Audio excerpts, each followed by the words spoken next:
Okay, everybody. So this is to be the second part to the Troy mythology series. I'm not going to re-update the Three Eye Atlas thing. You can watch the first video for the update on Three Eye Atlas. This is just to finish up what I was talking about at the end of the video because I guess I ran out of storage space before, and then I didn't watch the video. I just uploaded it because that's the type of shit that I do. Anyway, though, so I was at the part where the Libyans attacked uh, alongside the Sea People invaders.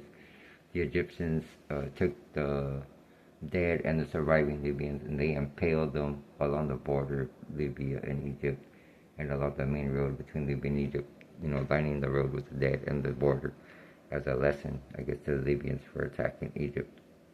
Because they had been going at it, before that and for, a while.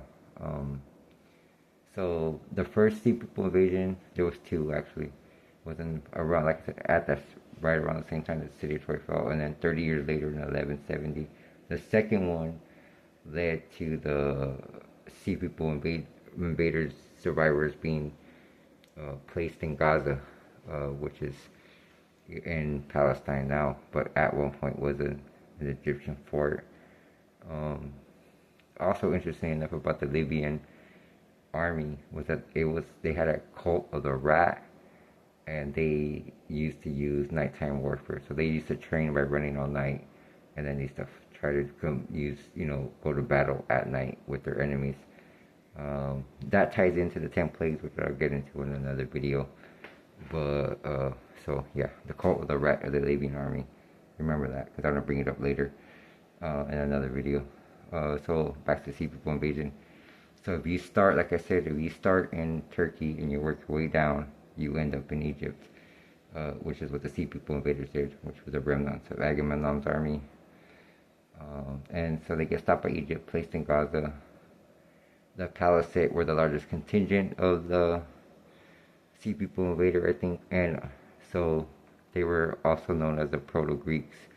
And Palisade is the etymology root of Palestine, which is, where Gaza is located now. So there's that. And like I said, this is about 900 years before before the writing of the Torah. So the Palestinians have existed for at least 900 years longer than Judaism. Going back to the end of the. Okay, so Egypt stops them around the third place is the, I guess, POWs, because, prisoners of war in Gaza. Eventually they become, after 900 years or so, Hebrew, or some of them anyways, and then, or they call themselves Hebrew, but they were probably the remnants of Agamemnon's army at one point, like the 12 tribes of Israel or whatever, were probably what, the why the different people that made up Agamemnon's army, actually came from. I mean, like I said, the Bible is not really what I would call factual or accurate, but it does have some remnants of, uh, I don't want to say veracity because that's just another word for truth. But there's some of the shit, isn't exactly true, but it's kind of what happened. Kinda, you know what I'm saying? It's like a twisted version of what happened. Like, normally I would just say the Bible is a bastardized version of West Asian history, but that sounds kind of mean to the Christian people because, whatever, they believe in some bullshit. That's not even their religion. I mean, I don't want to get into it, but literally, y'all ain't Asian or West Asian. So, I mean, you're either European, African, or North American or American.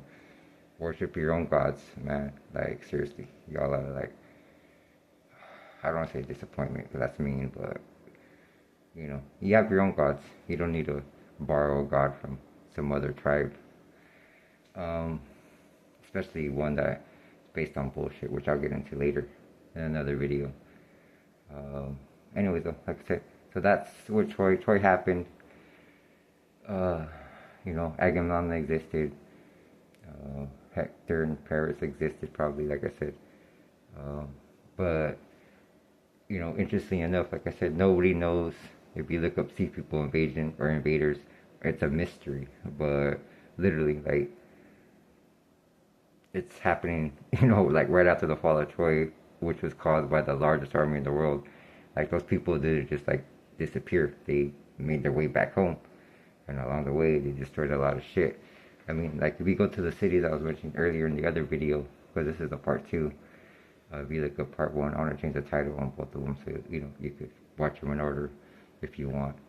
Um, there's like a layer of ash across all these cities from Turkey all the way down, into the borders of Egypt that were destroyed.